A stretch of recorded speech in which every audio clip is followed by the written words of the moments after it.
Again. Well, today I'm going to get my fingerprints done for my handgun carry permit. It just happens to be at a UPS store. They said they got to have them every 60 miles apart.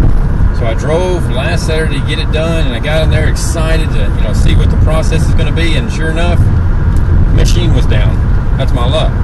So this Saturday we're going again to get it done. We called in advance. They said the machine's working.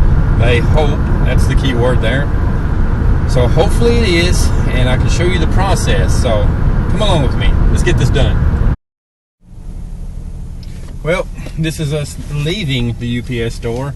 I was going to film it for y'all, and they did not allow any electrical devices behind the counter, and one person at a time. So my cameraman, was not going to be able to film, so that didn't work out. But I can tell you what it was like. It was not ink. I was expecting it to be ink like you see in the cop movies. It was more or less just a light that you put your fingers on. First you started with the old Star Trek symbol. They went it a little bit divided, and they did all these at one time. And then they did the whole hand, thumb, and then each finger was rolled actually on it, and you can see it on the screen.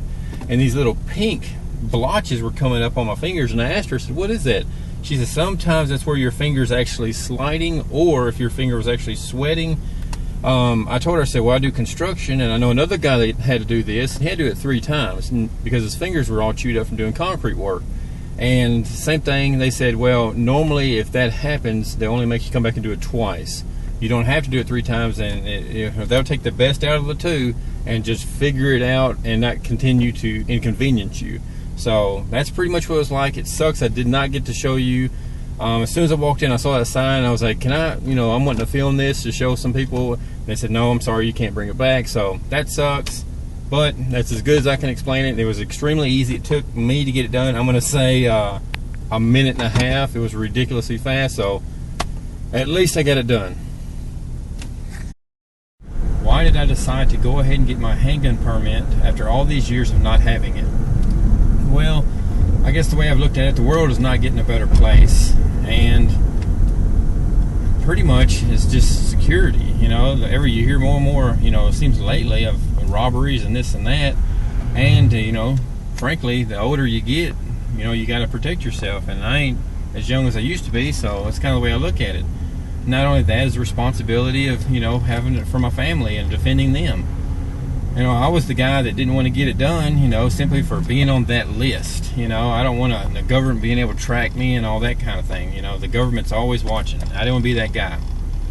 But in a bad situation like Katrina or something like that, if I have to carry my gun, I'll be legal. Where, if you're trying to get in a bread line, in a bad situation, a crap hit the fan type situation, I'll still be able to carry my gun legally, where other people will not. I'm sure they'll carry theirs, but if a situation were to happen and I were to have to pull out my weapon and use it, at least I'll be legal carrying my weapon. So, I look back at Katrina and things like that, and it's kind of awakening, That's pretty much the reason I decided to carry my gun and get my permit.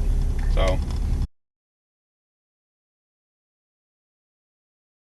well, got that done. Now I'm thinking about going and getting something to eat. I think we're going to stop at Cracker Barrel. That's always a good place to go. So, thanks for watching.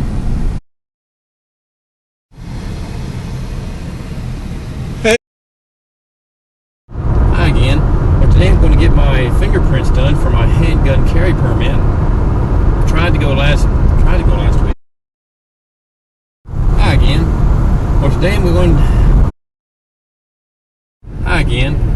going to get my handgun. Oh my God.